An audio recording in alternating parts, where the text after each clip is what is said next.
Kabitik plazara.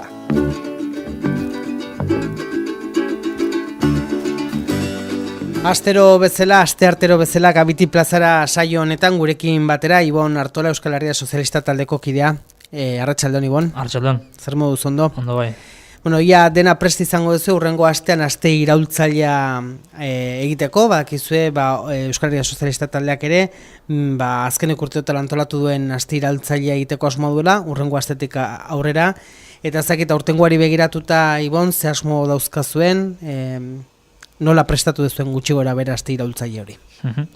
Bida, azkeneko urtetan bezala, aurten aste iraultzailea antolatu du, esan duzun bezala, maiatzan 21-tik 26 izangoa, dudik gabe aurtengoke izaera berezia izango, bizitzen nahi gehan momentu historiko batikan, kapitalismoa bere historiako krisi gogorrena bizitzen nahi da, eta mehatxatzeu beheraldi txakon baten bihurtzeakin, eta ikusten nahi geha, askotan esan dugu, kapitalistan eta beren gobernuk neurrik hartzen nahi dira bankarin eta enpresarin handin alde, eta bitarten ambulatoriok, ospitalak, izten, sektore publikoko irakasleak kaleratzen, fabrikak izten bai dira, eta horren ondorioz gorroto soziala handitzen nahi da, eta horren aurreko urtetan bezala, urtene, aste irautzailean helburua da kapitalismoan aurkako borroka bultatzea, eta aldi bere marxismoan ideiak zabaltzea, eta helburu horrekin antolatu ditugu bost hitzaldi ikuitzeko gai ezberdinak, Urrengo astelena, maiatzaren 21 abiatuko duzue aste iraultzailea arratsaldeko 7:00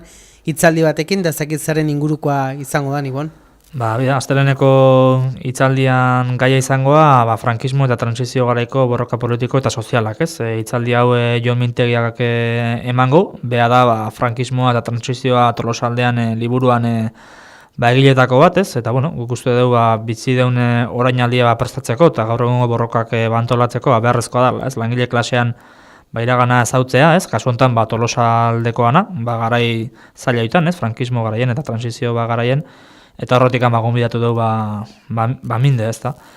Eta gero, urrengo egunen, maiatzan 22 baita ere Zazpiterritan, autodeterminazioa eta sozialismoa programa iraultzaile eta internazionalista Euskal Herriarentzat dokumentuan aurkezpena ingo dugu, hitzaldia honik emango nuke, aurreko asten, hemen Txolarren bertan aurkeztu genuen dokumentu hau, eta baina entzunentzako dokumentu hau da, maiatzan baten argitaratu genuen ale berezi bat, eta definitzen duna da, alternatiba sozialista, apalkuntza sozial da nazionalakin bukatzeko, nahi dunak gure web horren dauke aurkitzea, orduan,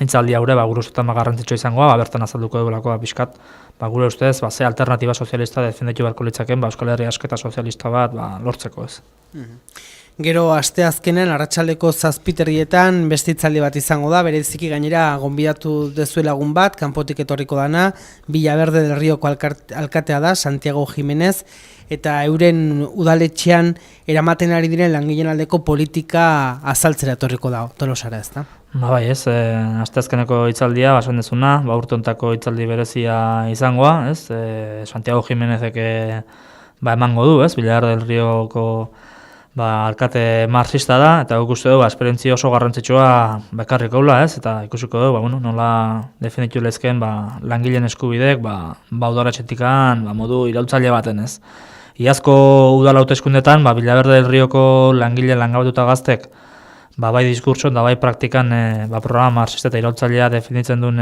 hautagaitza aukeratu zuen, gehiengoz, eta horri esker, momentu honetan, Villaverde del Rion, langile demokrazia praktikan jartzen aidia, ezta? Dauneko bizilagunen 50 batzar baino gehiago antolatu dituzte, batzar horretan hartzen du parte alkatek eta zinegotzik, eta azkenen, bizilagunek erabekitzen duena, onartzen du alkatek eta zinegotzik, udaletxeko plenuk, eta, guk uste dugu, langile demokrazian esperientzia hau ezautzea oso garrantzitsua izango ala, eta, guk uste dugu oso positiboa izango ala, aste iraultzaile honetan barrun, hitzaldi hau egotea, Baten batek esango luke, aipatu duzun hori oso politia dela, baina gero gutxiago ez da egingarria, ez dela hain erresa, ez da egiten.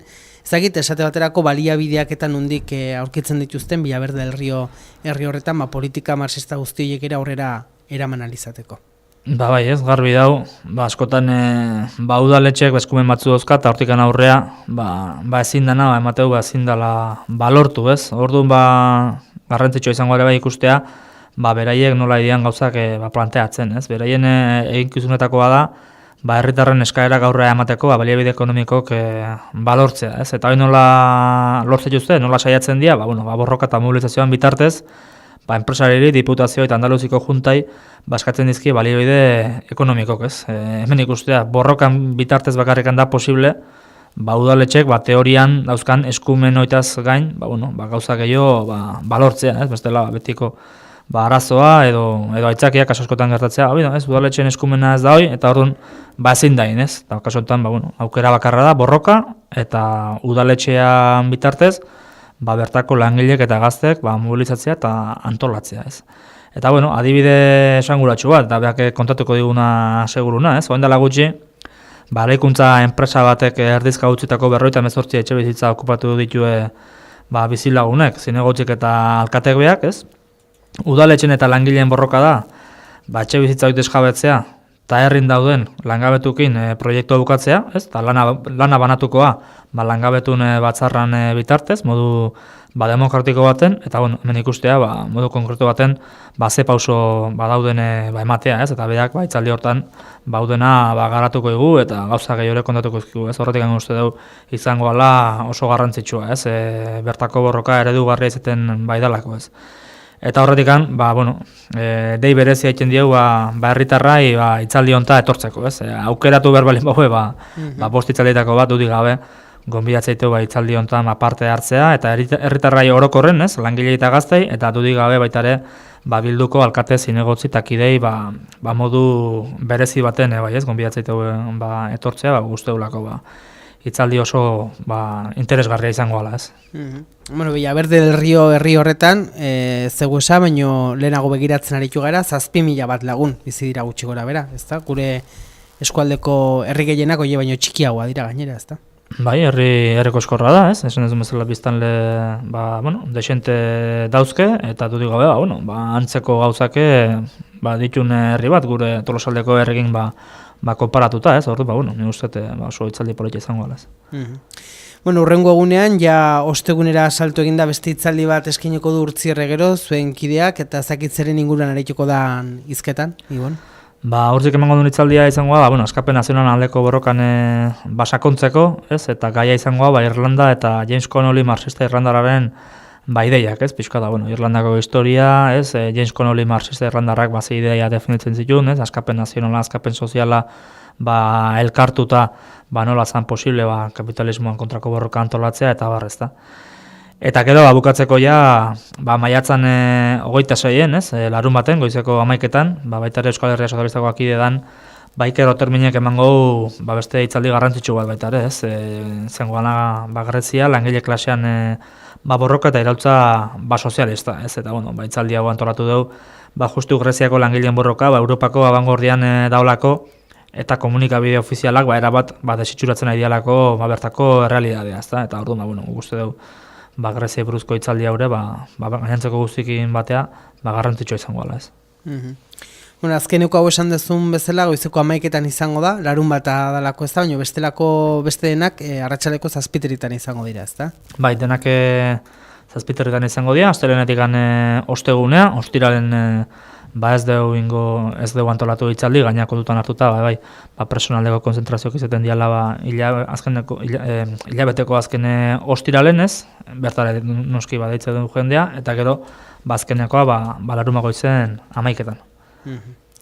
Ederki, aukera hori beraz, urrengo astean zehar, astelehenetik aurrera izango dana, aste iraultzaile Euskal Herria Sozialista aldizkariak antolatuta, eta azkeneko hitza zuri utziko dizugu, Ibon, zakit ze esango zeniekin entzulei, bertaratu daitezen. Azken finen guk urte osoan egiten duen lanakin batea, ez, helburu nagusi bat dugu, ez, eta da borroka bultzatzea, ez, kaleratzen kontra, ez, osasun publikoan alde, hezkuntza publikoan alde, azken finen kapitalismoan kontra, ez, borroka bultzatzea beharrezkoa dela azalduz benda berriro, ez, Baina aldi berene bai, basate duguna da, borrokaitea ez dela nahikoa, ez? Eta beharrezkoa dela, alternatiba bat planteatzea kapitalismoa, ez? Eta guk uste dugu, alternatiba hori sozialismoa dela. Eta azken finen, aste iraultzaile honen bitartez, azalduko deuna da, zein dan, gizarte sozialista bat eraikitzeko gure posizioa eta gure ideiak, ez? Azken finen, marxismoan ideiak azalduko diteu, eta guk, garbi, azalduko dugu aste iraultzaile guzti hortan, gure ustez zein dan kapitalismoekin bukatzeko modua, eta ze ideia definitu behar dan, ze programa definitu behar dian, eta ze borroka metodo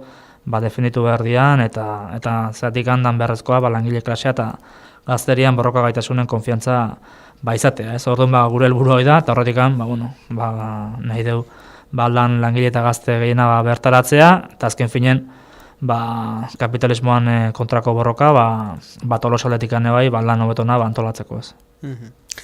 Gonbidapena luzatuta dago, zuri Ibon Artola, eskerrik asko, argibide guzti hauek emateagatik hemen txolarren, eta hurrengo astean izango gara. Ondo segi. Aio bai.